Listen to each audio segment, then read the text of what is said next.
everyone. Look at the crowd coming in. This is fantastic. Okay, I see Dion on video first. You get a gold star. Hi, Jessica. Hi, Linda. I'm waiting for my word. Hi, Krista. Kevin Paul. I'm not sure that's your real name. Josephine. Hi, Josephine. Hi, Deb. Hi, Kay. Hi, Ben. Katie. Oh, I love seeing all these people on video. Hi, Chris. Hi, Carla. Hi, Mike. Somebody with a secret name. That's okay. Hi, Karen. Hi, Teresa. Hi, Steve. Look at all these friendly faces. Now, let's just pop up the chat just in case someone has said something. Ah, there it is. Linda O'Donnell, Kindness Ambassador. Wave, Linda, so everybody can see you.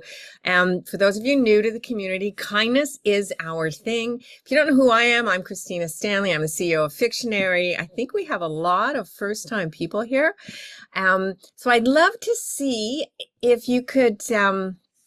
And Karen, it's okay for eating. We are a very casual bunch. It's all good. Hi, Jane. So can you type a yes in the chat if this is your first time coming to a Fictionary event?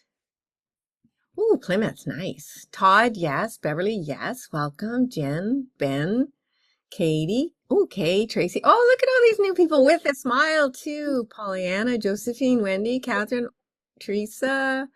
Very nice. Wow. This is fantastic. How exciting. Guess everybody here is writing a series then. Hi, Diane. Okay. So we are, recording this event. It will come out, usually it takes us about a week to get it all together. And, so you can watch it if there's too much coming out in one go. We tend to cover a lot of detail. And today we're here to talk about series. So I'm just going to get going. We're 2 minutes in and we got a lot to cover. And I love talking about series. So first of all, Lucy, just nod how to structure your entire book series in advance. Can you see that? Yeah, perfect. Okay. If you have questions, feel free to put them in the chat. Lucy's going to manage that for me. You can put your hand up as well if you'd like to talk. And we'll cover as many questions as we can. We also have the community. So if there's questions outstanding, please post them there and we will get to them. So Deb's making a funny comment. All right. So we are here to talk about how to structure a book series. So let's first, I'll tell you who I am for those of you who don't know. I'm best-selling co-author of Write Novels That Sell series. I co-author these with Lucy Wave. Our first book, Secrets to Editing Success. Second one, Secrets to Outlining a Novel. Third one, Secrets to Writing a Series, which is what we are talking about today. And the next one coming up is Secrets to Writing a Fantasy. I am also award-winning fiction author. I'm the CEO and founder of Fictionary. So I started Fictionary from nothing. I am kind of a left-right brain person where I have a math degree, but I also love writing. And so funny that I have a math degree, but I did a lot of programming early in my career. And so I combined those two things and created the software. And then we became the community, which is where you are today. We have Fictionary Live, which is our classes. And we also have Fictionary certified story coach editors. I can see Linda on my screen. She's one of them. There's probably more here. And we also have instructors who teach our Fictionary Live courses. So Lucy, just say a quick word so people know who you are. Hi, I'm head of community and training. Can't wait to get to know all the new people and everyone who I know very well. Let's get those stories finished. Yes, Lucy's a cheerleader. And how do we know that, Lucy? Well, that's how we know Lucy is a cheerleader. Linda's a cheerleader. We have many. One of our community members even has like cheerleader thing that she wears on her head, which is really cute. Okay, now we're going to get right to it. So what is a series? This is the most important question. So we're all talking about the same thing. So it's a group of books where there's more than one novel. And these novels are connected by a common plot, a character, or a setting. So that's it. That just defines what a series is. There are many authors who write multiple books, but they're not connected in any way. So they don't form a series in how we think of a series. So can you type a quick yes in the chat if you're already writing a series? Started one, outlining one, editing one. So Deb, yes, I know. Deb, Dion, yes. Marin, yes. Can you have a novel in series? Okay, I'm not quite sure what that question means. Outlining one, fantastic, Beverly. Finishing the first draft soon, congratulations. That's amazing. Outlining, editing. Okay, now can we just do, it's written backwards editing. Yes, that's hard. That's hard. Ideas for some, that's great. Also good to be here for that. Solved issues with a male character. Good on you, Katie. That's fantastic. Same setting, overlapping characters. Very interesting. Editing, outlining. Wow, 3 books. Okay, fantastic. Small interlinking tales in one novel. Yes, so we're going to talk about what that means as we go through this. Okay, so can everybody just put up a quick, what genre you're writing in or outlining? Is it fantasy? Is it romance, mystery?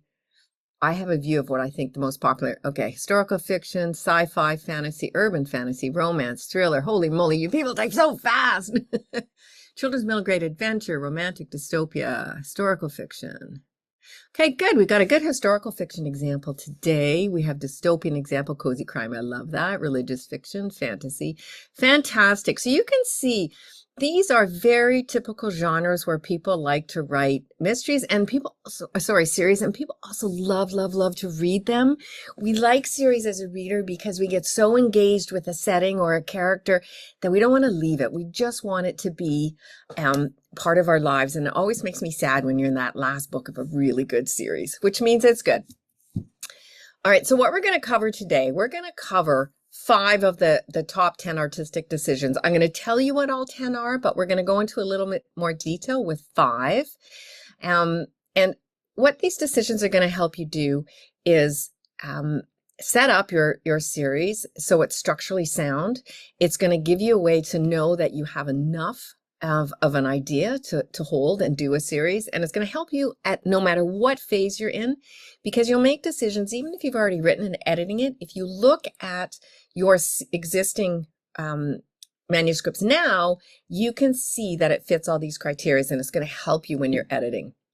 So what we're looking at is, what do you decide before you write?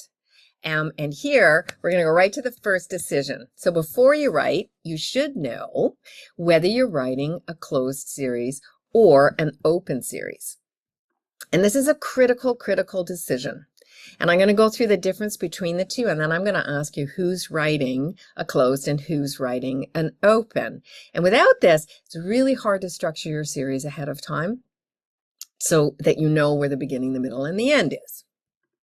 All right, so let's just talk about the differences between the types of stories. So a closed series it's one story told over multiple books. So we think Hunger Games, 3 books. It's one story told across 3 books. An open series is told across multiple books, but it's all standalone stories. So if we think Jack Reacher and all of the Lee Child books, each is a story, but it's not one long story going over multiple books. So in a closed series, because we know the full story beginning to end, we can then know how many novels are in this series. Doesn't mean you can't spin off later. Absolutely you can. But your initial thing, if you're writing a trilogy, it's 3 books. It starts in book 1, it ends in book 3.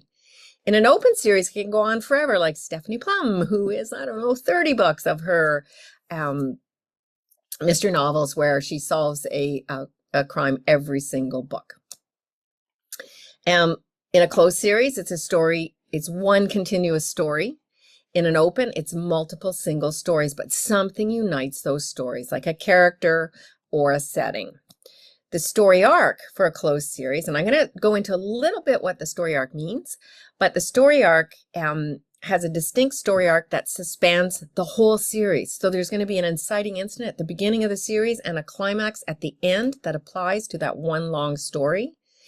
In an open series, there's usually a generic story arc, but is applied to each novel. There's not a story arc that goes from book 1 to book 20 or whatever it is. In a closed series, the protagonist is going to either achieve or not achieve the series goal in the final novel. They have to do that or the series is not over. In an open series, the story goal is addressed at the end of each novel. So the protagonist is going to have a goal, and the climax scene, they're either achieving that goal or they're not in that book, and then we move on to the next book. In a closed series, plot's the uniting factor. So if we think again of Hunger Games, there's a plot across it. And I'm going to cover that one in a little more detail to show you what that is. And in an open series, something unites it, like characters or setting. So Bridgerton we'll talk about for setting, Jack Reacher for character. And then the reading order is also important. So as a reader, when you're reading a closed series, typically you want to read book 1 up until the final book in order, because the story goes in that order. In an open series, you can pick up any Stephanie Plum book or any Jack Reacher book and just read it and enjoy it and fully understand the story. You don't need the before and you don't need the after. You could read one and you're done, or you could read all 30 of them if you like. I know I covered that very quickly. But now if you can type an O in the chat if you're writing an open series, and a C if you're writing a closed series. And I can see Deb Frank, she's an experienced Fictionary person, so she's boom right up there. Okay, so we got lots of closed, open, closed, open, closed. Nice. Okay, so we have a really good mixture with spin-offs. Yes, Eclipse, I remember that about yours. Fantastic. Oh, trilogy closed by 4 books open. Lucy and I were just discussing A Crown of Thorns and Roses on how it looks like the 3 books is the first trilogy, but then there's a spin-off from it, and it's a really interesting one to study from that perspective. Oh, finishing Dion. Okay, high achiever there, open series, and then soon to start a closed, probably closed with spin-offs. So Beverly, what I'll say there is if you focus on your closed, then you won't get so overwhelmed to think of spin-offs. So when you're outlining and writing and editing, do your closed series, but keep your notes of what you think you want to do for spin-offs and ideas. And then that way, it's not such a big task. Linda, 1 open, 1 closed. Thanks to your fantasy class. Yeah, very nice. Closed 7 stories. Very nice. Okay, wow. Okay. Oh, yeah. Oh, I loved Outlander too. I mean, who didn't? But that's one. I was in an airport and I read book 3 first because I needed a big book and I was going on a big flight. And so I picked that one, had no idea it was book 3, loved it. And then I went back and started on book 1. So I read it out of order, but I still loved it. Yes, notes are great. We all need them. Okay. So that's your first decision, because the most important thing about this is you make that decision so you know what you're doing with story arc, and you know how to set up your 5 key scenes throughout each book and across your series. And without knowing ahead of time, it's impossible to do that. And if you can't do that, then it's hard to breadcrumb backwards through and get everything you need in for each book. Okay, so now we look at the next decision. So the number of novels. If you're writing a closed series, it's good ahead of time if you can decide on the number of novels. Now, we'll caution you, what happens is, you change as you're writing and as you outline. Of course you do, and that's fine. The goal right now, don't get stuck. People hear me say this a lot. Just decide now, I'm writing 3 books, I'm writing 5 books, doesn't matter. Structure your series that way. If it doesn't work, you can change it, but you have control over it. In an open series, you're deciding what's the uniting factor. So it could be characters. So if we look at Stephanie Plum, she's the uniting factor. But it's also her secondary one is setting, because same town, same job. She's a bounty hunter. Same 2 boyfriends, love triangle all the way through. So there's character and setting, but her primary one is named, the series is the Stephanie Plum series. So it's her as character. Same with Lee Child. Bridgerton is setting based because it's written from each book is written from a different protagonist, but it's all in Regency, England. So those are your next 2 decisions. And Lucy likes to say with this, hold this loosely, because it can change, and that's okay. So when you decide on these, you're going to start to branch out now. So now by just knowing it's closed and the number of novels, you've got a certain structure. And by knowing it's open and the uniting factor, you have a certain structure that you're going for. Okay. So here, let's look at my favorite topic. And this is a skeleton blurb. And a skeleton blurb for each book, but in this case, for your series, is who's the protagonist? So who is this story about? What's their goal? What are they trying to achieve in this story? And what's at stake? So if they do not achieve that goal, what bad thing is going to happen? And that's all you need to know at this point to focus. And you're going to have a skeleton blurb for your whole series, and I will show you the Hunger Game ones for the series, and then the Hunger Game ones for each book in the series, and the same with the Bridgerton series. We're gonna have a look at those, and that's going to make this a little bit more clear.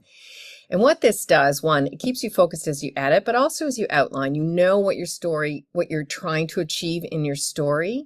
And so every scene, when you know what the goal is of your series, you know the climax scene already is the protagonist is either going to achieve or fail at achieving that goal. And so every scene you write is either going to drive them closer to the goal or farther away from the goal. And that really helps you focus all of your books. And it takes this, one of our subscribers called it, it takes away the throwing spaghetti at a wall. I love that image. And it organizes it for you. Okay, so that's the skeleton blurb. So you write your skeleton blurbs. And here I just want to, and it's the same task for a closed series and for an open series. So here, the difference is their function a little bit and the order you write them in. So I'm going to bop on over to the app here. So this is inside the Fictionary app. Lucy just nodded that you can see it. Fantastic. Okay, so I'm going to go to my bookshelf and we're going to look at the Hunger Games. So this is just the list of books. I don't really have the Hunger Games in here. I just have it for analysis purposes. So you'll see it's empty.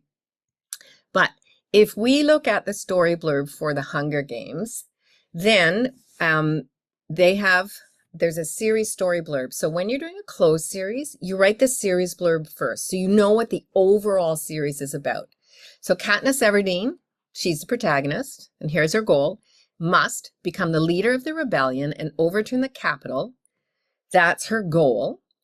Otherwise, everyone outside the Capitol dies or is doomed to a life of misery. So those are the stakes. So if we look at the individual story blurbs, we look at book 1, Katniss Everdeen must win the Hunger Games, otherwise she dies. That's it. That's the story. That's all we need to know. Book 2, Katniss Everdeen must find a way to keep Peeta alive, otherwise Peeta dies and can't protect her family.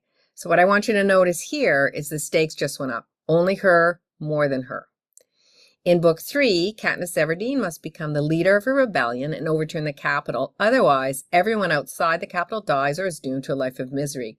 Stakes went up, stakes went up. So when you're writing a closed series, you got to watch the stakes. They go up every book. And this is hard to do. And when you write a skeleton blurb and you really honestly look at it, it shows that whether it's really increasing the stakes or not. Now, is somebody having trouble seeing the screen? Is that what I'm seeing, Lucy? Yes. Someone's asked, are you supposed to be showing up on the screen? Is it supposed to be showing up on the screen? But so the app is on the screen. Like you should be seeing The Hunger Games by Suzanne Collins right now. Is that what you're seeing, Lucy? Linda's seeing it. Dion, can you nod? I can see. Okay, yeah. So okay, yeah. I'm not sure why you're not seeing it, Beverly. That's really strange because I have no idea how to fix that. Okay, and I missed one question about 4 people somewhere. What if your closed series is 4 books about 4 siblings?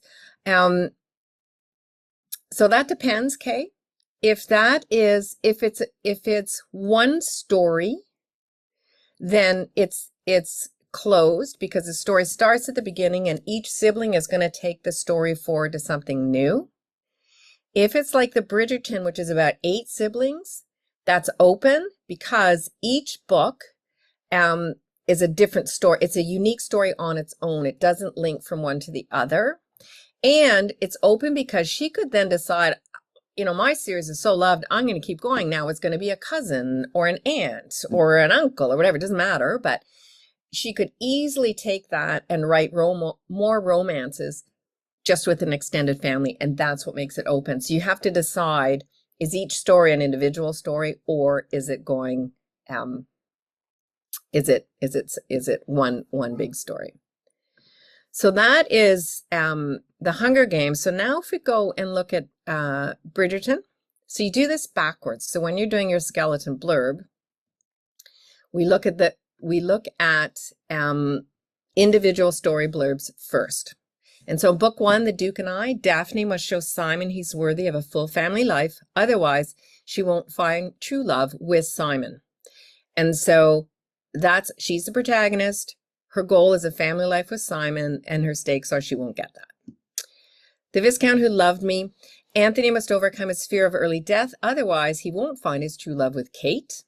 In book 3, Benedict must overcome the social judgment due to Sophie's birth. Otherwise, he won't find his true love with Sophie. So what you see here, the commonality, gives us a generic skeleton blurb, which is a Bridgerton family member must overcome obstacles, otherwise they won't find true love with their love interest. So this gives you a generic, so every book in the series, this is basically what it's about. They do it in a different way and it's a different story, but this is the basis for the story and what makes it a series. Okay, so let's go back here. Now, hopefully you can see that. All right, let me just skip through all this. Okay, so we're back at the slides. We've done Write Your Skeleton Blurbs. The next thing we're going to do is we're going to outline the series story arc scenes or create our story arc patterns if we're on an open series. And with this, what you'll see is there's a series story arc, inciting incident, plot point 1, middle plot point 2, and climax for the series and for each book. In an open series, there's patterns for those scenes, but there's individual story arcs for each book. So we're going to look at The Hunger Games first. Okay, spoiler alert, she doesn't die. Hopefully everybody knows this story, but yep, she makes it through. And you kind of know that because there's 3 books in the series and she's the protagonist in all 3.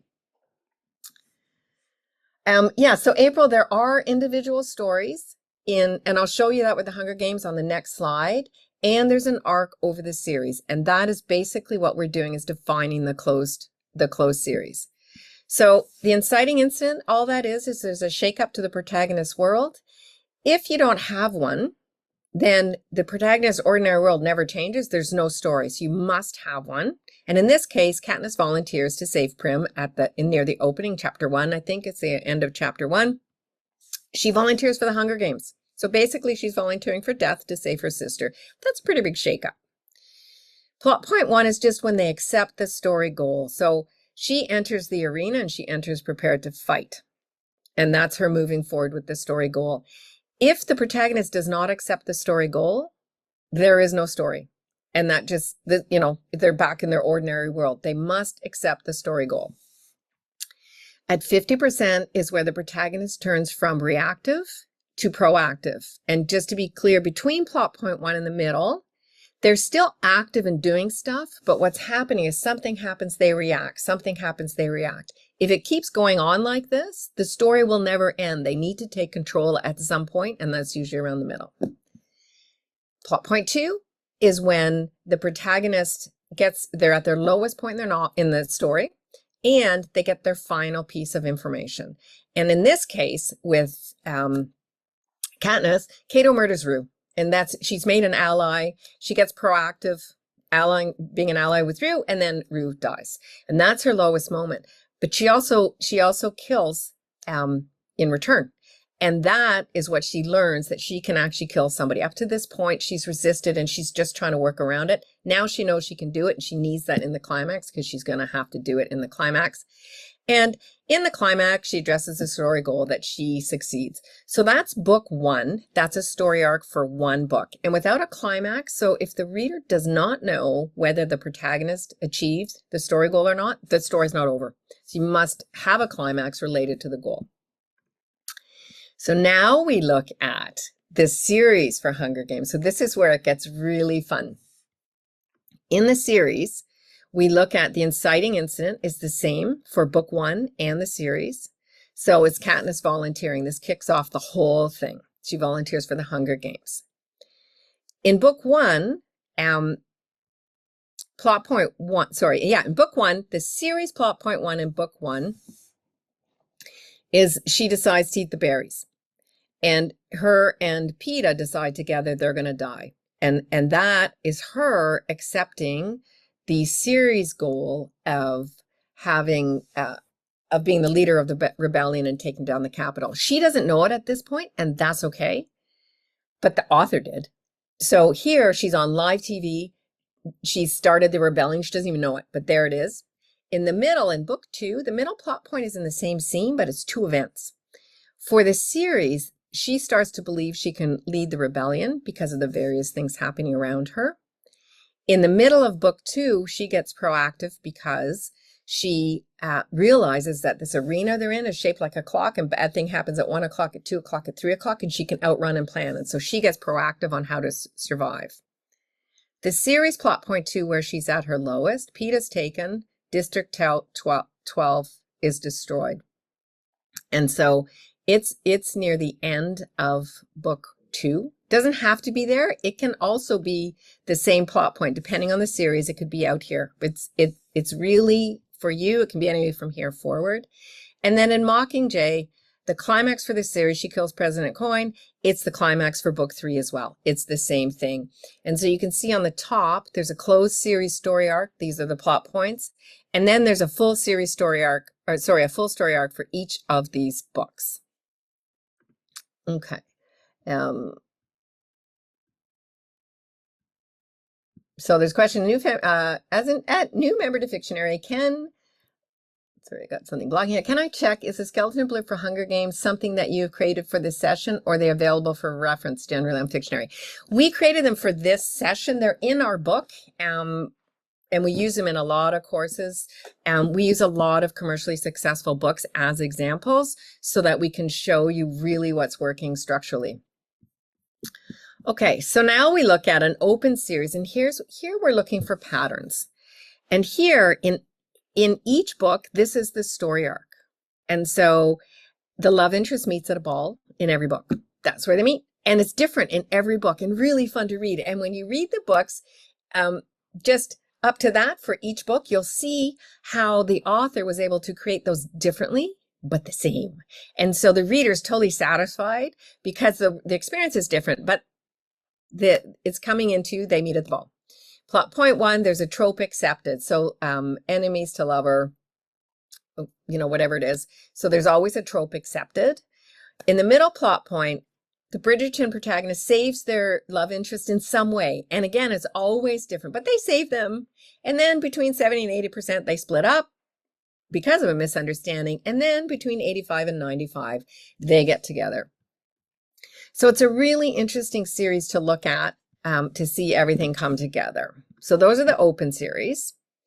And then of the 5 today, what we want to talk about is the series structure test. So here, and I know I'm covering a lot, but we are recording this, so you can watch it again. So what you want to ask yourself is, does the climax scene in the final novel address the series story goal? So it must, or you don't have a strong enough series yet.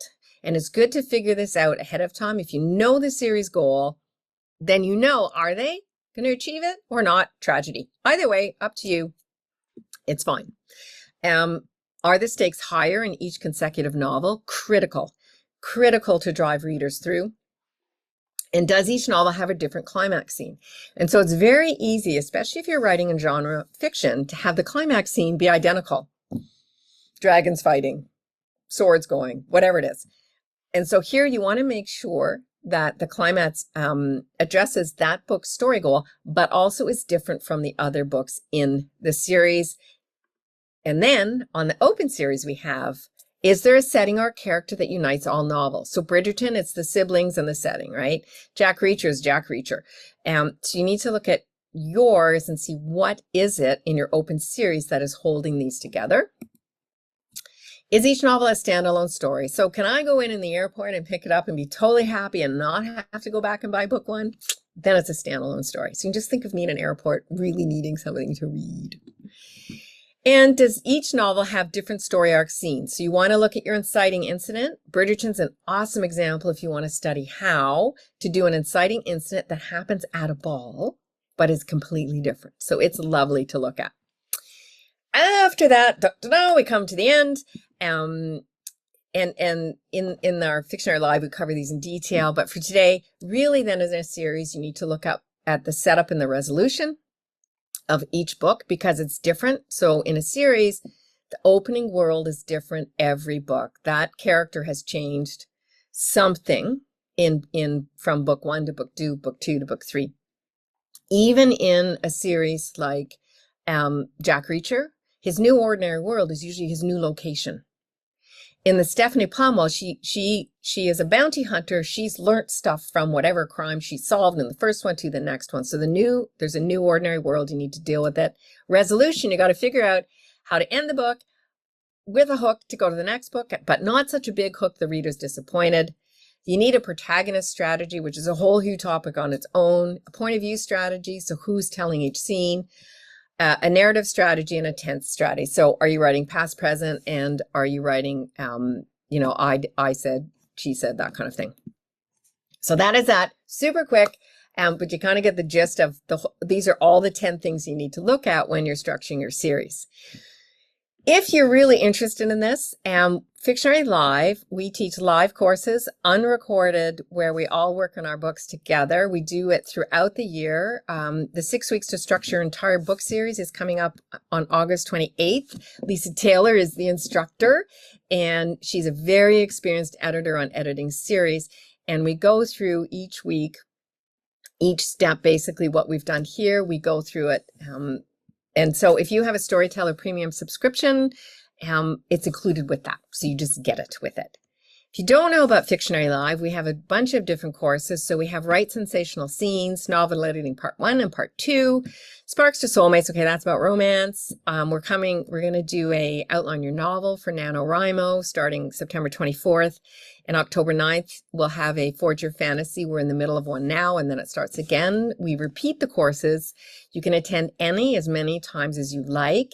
2 things to know. 1, we're changing from a 2-week free trial to a 1-week free trial. So if you haven't signed up for Storyteller Premium, it's a good time to do it before September 1st. It goes down to a 1-week trial.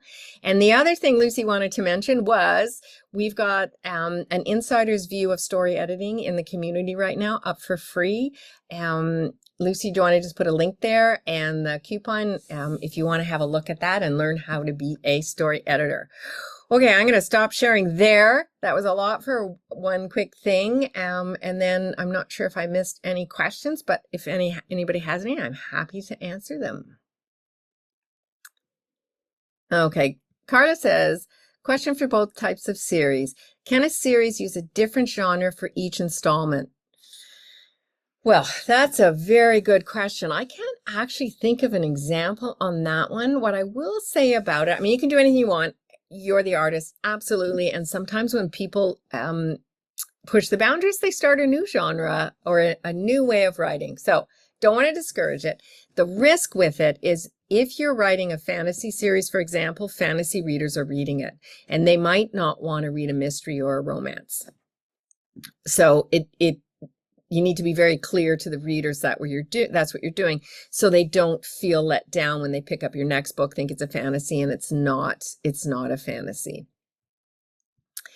Beverly, take it again, because I know I talk fast and I tend to cover a lot, but I like to give as much as I possibly can in these sessions, so that you can go away and work on your books. Todd says, I'm writing a series of 7 novels. To what extent, if any, can I play with the percentages? Oh, you can play a lot when you're writing a series. You have much more flexibility, but what you want to consider are within each book, it's a little more restrictive.